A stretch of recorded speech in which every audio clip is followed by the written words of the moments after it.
We all knew that Frank Ocean's highly anticipated follow-up to Channel Orange would be a surprise affair. The unannounced album is the lingua franca of pop in 2016, if not this decade.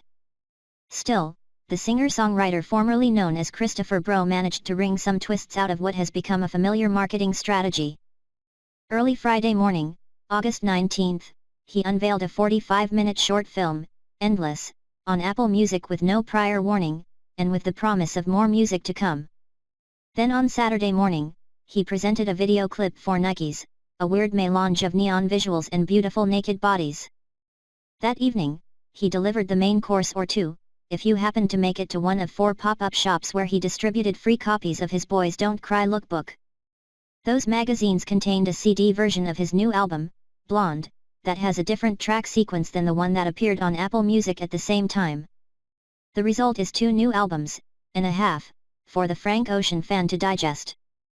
However, the soundtrack to the Endless film seems like an impressionistic collage of demos, with tracks that fade out too quickly and a few sustained highlights. Meanwhile, Blonde sounds like the real deal. Sonically, it has the same contemplative and poetic tone as Ocean's lionized 2012 debut. In fact, it is so meditative that there are few beats at all. Most of the Apple Music version is just gauzy laptop washes, pianos, laconically strummed guitars and his voice. He seems to have stripped himself to his bare thoughts, some of which he expresses inchoately.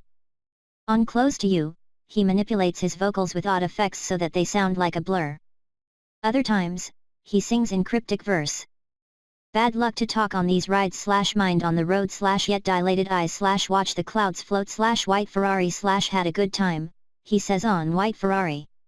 R&B fans may grouse that, much like its predecessor, Apple Music labeled Blonde as pop. But unlike Channel Orange and its 70s singer-songwriter Stone Soul tones, this truly sounds like a post-millennial pop record, from its computerized ambience to a diverse list of contributors that include French electro house producer Sebastian, who tells a silly little tale on Facebook Story, and a lyrical reference to Elliott Smith's A Fond Farewell on Siegfried. The presence of Kim Burrell's gospel testimonial near the end of Godless feeds into the minor narrative of urban pop heroes like Chance the Rapper, Kanye West, and others re-engaging with spirituality.